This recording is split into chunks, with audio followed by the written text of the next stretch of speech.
Kita masuk ke informasi pertama yang terpopuler dari cnbcindonesia.com.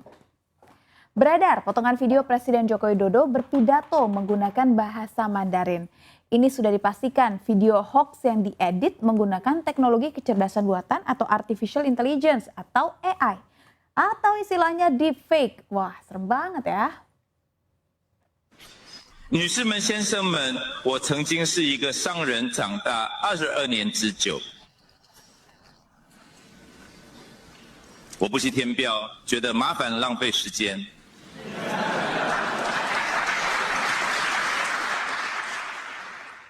Ya, video tersebut sempat membuat geger publik karena Jokowi terlihat fasih berbicara bahasa Mandarin dalam pidato kenegaraannya.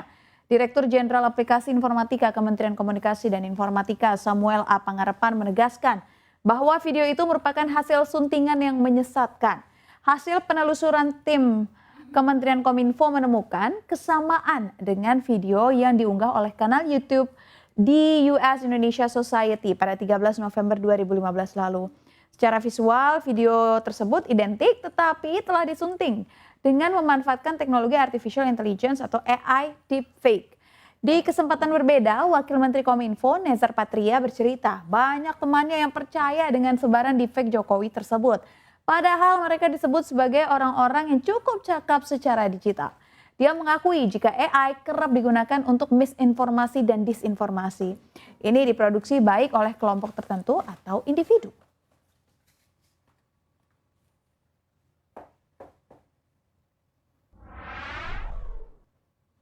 Masih dari informasi dalam negeri, Lim Haryanto didaulat menjadi konglomerat tertua di Indonesia dengan usianya yang menginjak 94 tahun. Gurita bisnisnya pun telah menjalar kemana-mana hingga menempati posisi ke-9 orang terkaya se-Indonesia menurut Forbes. Lim tercatat memiliki kekayaan sebesar 4,6 miliar US dollar atau setara 71,34 triliun rupiah.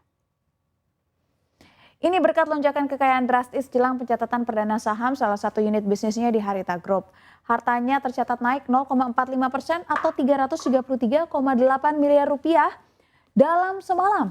Lonjakan hartanya selama setahun terakhir juga tidak main-main. Pada tahun 2022, kekayaan Lim hanya berkisar di rentang 1,1 miliar US dollar atau 16,5 triliun rupiah. Berkat hal ini, Lim berhasil naik peringkat jadi orang ke-6 terkaya di Indonesia, bersaing dengan Taipan Petrokimia Prajogo Pangestu. Kekayaan Lim bergerak positif di tengah isu IPO, salah satu unit bisnis nikel milik Harita Group yang santer baru-baru ini. IPO NCKL digadang-gadang menjadi IPO terbesar di tahun ini sebab TBP mengincar dana penawaran umum perdana hingga 600 juta US dollar atau sekitar 9,7 triliun rupiah. Di samping usaha nikel, Lim Haryanto juga memiliki saham mayoritas di perusahaan produsen minyak sawit yang terdaftar di Singapura, yaitu Bumi Tama Agri, di mana perkebunannya beroperasi di Indonesia.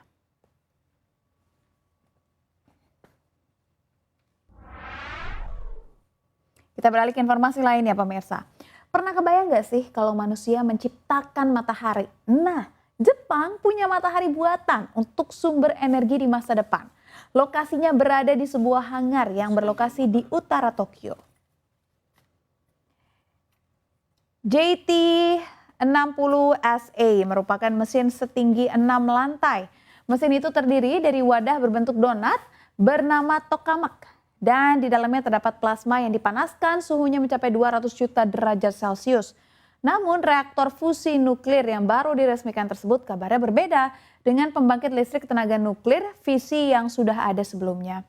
Reaktor JT60SA ini menggunakan reaksi fusi, yakni teknik pembangkitan listrik dengan menggabungkan dua inti nuklir. Sementara fisi menghasilkan listrik melalui pemecahan inti nuklir. Tidak hanya itu, Jepang juga tengah menyiapkan reaktor lainnya yang berukuran lebih besar dari JT60SA.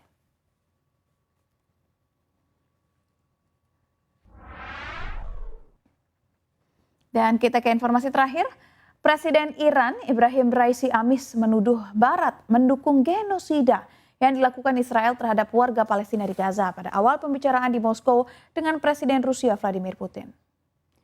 Sebagai bagian dari serangkaian pertemuan yang berfokus pada Timur Tengah, Putin pun menyambut Raisi di Kremlin sehari setelah mengunjungi Uni Emirat Arab dan Arab Saudi di mana ia membahas perang di Gaza dan Ukraina serta upaya Rusia dan OPEC untuk mendongkrak harga minyak.